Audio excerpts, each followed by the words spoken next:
সত্যি করে একটা কথা বলেন, ঝগড়া করে পর্যন্ত কোনো লাভ হয়েছে? মামলা করে কোনো সমাধান হয়েছে? না, কখনো এটা করবেন না। জায়গার মালিক আপনিও নন, আপনিও নন, আপনিও নন, আপনিও নন, আমরা সবাই ভাড়াটিয়া। মালিক হচ্ছেন কে? তা আল্লাহ না মালিক? আপনি কোন মালিক? আপনি মালিক হলে কবরের মধ্যে আপনার জন্য জায়গা যাচ্ছে না কেন? এমন অনেক মালিক আছে, জায়গার মালিক নিজের জায়গায় কবর পায় নাই। আমি একটা বাস্তব কথা বলি, এই জায়গার একটা মালিক আছে না নাই? আছে না? উনি মারা গেলে ওনাকে এখানে কবর দিবে? কেন দিবে না? উনি তো জায়গার মালিক। তখন ওনার ছেলেরা বলবে, হ্যাঁ ওনাকে এখানে কবর দিব।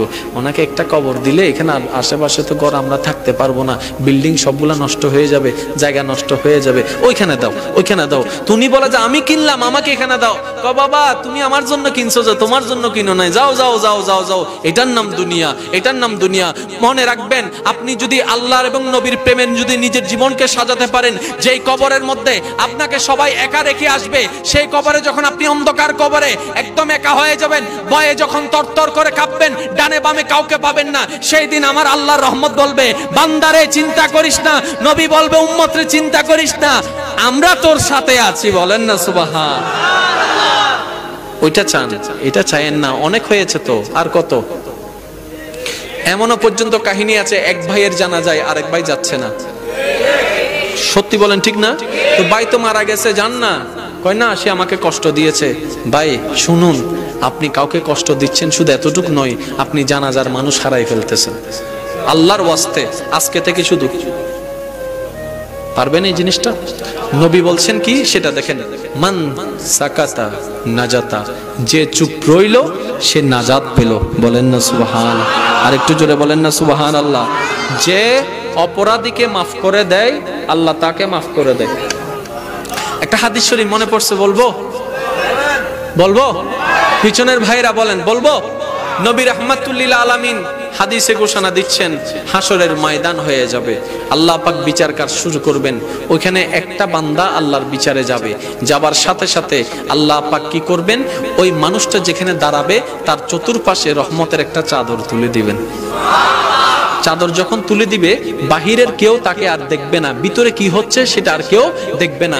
এবার সেই চাদরের ভিতরে আল্লাহ পাক তাকে ফেরেশতার মাধ্যমে জিজ্ঞেস করবে, অমুক দিন এতটা বাজে এত তারিখে এইবারে অমুক জায়গায় বান্দা তুমি এই কাজটা করেছো? বান্দা বলবে যে আল্লাহ করেছি, আমি করেছি।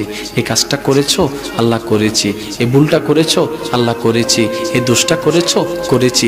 এইভাবে তার সারা জীবনের হিসাবটা আল্লাহ পাক নিবেন পর্দার ভিতরে। পর্দার ভিতরে নেওয়ার পরে তার জাহান্নামের পাল্লা ভারী হয়ে যাবে, গুনার পাল্লা ভারী হয়ে যাবে। তখন ফেরেশতারা তাকে টেনে টেনে জাহান্নামের দিকে নিয়ে যেতে চাইবে। আল্লাহ পাক বলবে যে দাঁড়াও, আমি এখনো তো জাহান্নাম তাকে দিই নাই, এখনো তো জাহান্নাম দিই নাই, এখনো তো জাহান্নাম দিই নাই। ও ফেরেশতারা, আমার বান্দাকে জান্নাতের দিকে নিয়ে যাও।